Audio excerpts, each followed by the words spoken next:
professeur de sciences physiques et chimiques au lycée Janson de Sailly à Paris. Il intègre dans sa pédagogie des pistes issues des neurosciences cognitives. L'une d'elles est la mise au calme des esprits afin d'améliorer les capacités d'inhibition des élèves. On inspire profondément et on souffle. La mise au calme des esprits, je trouve que c'est bien, puisque ça permet de se concentrer et de faire abstraction des divertissements, comme par exemple des informations d'autres élèves qu'on a eues avant, ou des choses qu'on a vécues juste avant d'entrer en classe. Je me disais, c'est 5 minutes au début du cours, on se relaxe, ça fait pas grand chose, mais c'est sympa.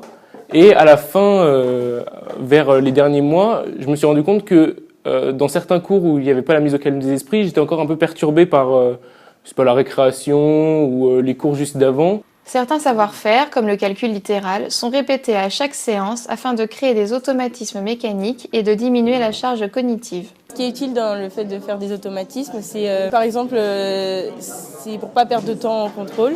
Mais moi, en tout cas, ça m'a vraiment aidé parce que je savais pas faire des conversions. Donc, voilà. En mathématiques, maintenant, je mets pas les chiffres tout de suite. Et ça m'a permis de gagner en abstraction le fait de faire ces automatismes. Mais ça peut aussi marcher pour d'autres matières. Les petites sessions en début de cours pour avoir des réflexes, par exemple en mathématiques, des choses comme ça, ça aide beaucoup derrière dans l'apprentissage parce qu'on se sent plus à l'aise sur des bases et donc on peut travailler avec plus de confiance en soi. Un autre élément essentiel du cours est le testing avec retour d'information immédiat. L'outil utilisé permet de changer le statut de l'erreur et aussi de consolider les savoirs.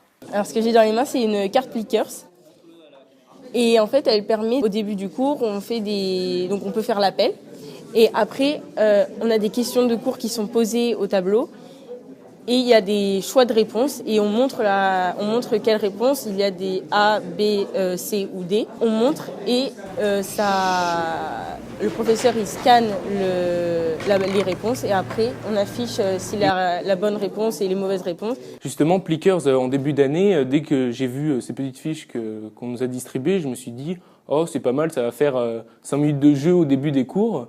Mais au fil du temps, au fil des mois, je me suis dit que vraiment, en fait, c'est ces cartes-là, en plus des automatismes, qui nous donnaient les réflexes d'apprendre notre cours. Même si on se trompait, le professeur nous disait justement non, c'est pas ça, et on attendait la réponse d'un autre élève.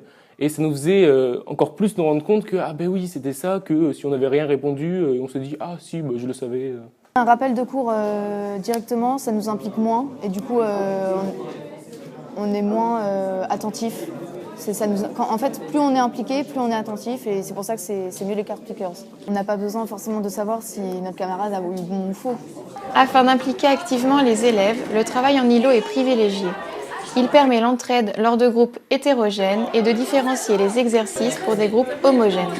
Travailler en groupe, pour moi, c'est important parce qu'on est encore plus impliqué et en fait, du fait d'être avec nos camarades, on s'aide entre nous, donc on apprend mieux aussi. Parce que le fait qu'on ait le même niveau, ça permet en fait d'évoluer au même rythme et ensemble. Personnellement, moi, ça m'aide pas. Au contraire, ça me dissipe parce que je parle plus avec les gens. C'est nécessaire de chercher l'exercice avant parce qu'au moins on a un peu une idée. On a l'idée principale de l'exercice et après pour la correction, c'est plus facile de comprendre. Ce travail est toujours suivi d'une phase de correction commune avec une trace écrite. Les élèves confrontent alors leurs recherches avec la correction du professeur. Pour moi, c'est important de revenir en frontal parce que ça nous permet de nous corriger ce qu'on n'a pas compris et surtout d'avoir le point de vue du prof.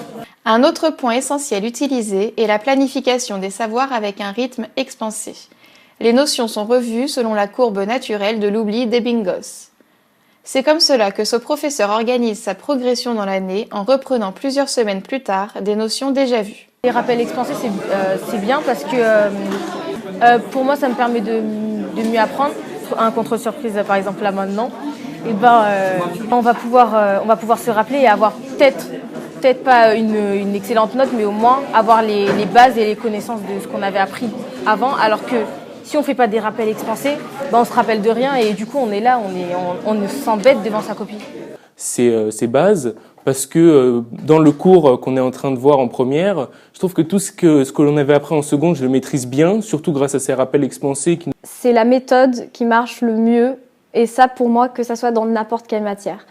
Je l'applique encore maintenant jusqu'à la fin de l'année. Les fiches de mémorisation sont utilisées pour dégager les essentiels du cours et permettent aux élèves de s'auto-interroger. Des questions sont formulées pour chaque élément à connaître.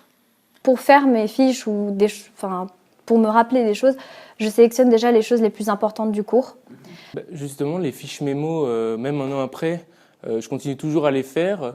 Ces anciens élèves qu'il n'a plus en classe prennent maintenant un peu de recul sur ces pratiques et donnent leur avis parfois sans détour. Alors, changer mes méthodes de travail l'année dernière, ça n'a pas été simple au début, parce que je n'étais pas habituée à travailler régulièrement. D'un côté, ça m'a rendu quand même plus autonome, dans le sens où maintenant, je sais m'organiser par rapport à une échéance. J'ai jamais eu ça. Donc déjà, quand on arrive au lycée en seconde, c'est vrai que c'est assez différent. Au cours de l'année, j'ai effectué un tri au niveau justement de ces nouvelles méthodes, celles qui me convenaient le plus et celles qui pour moi n'étaient pas aussi importantes. Ça m'a permis de me connaître un peu plus.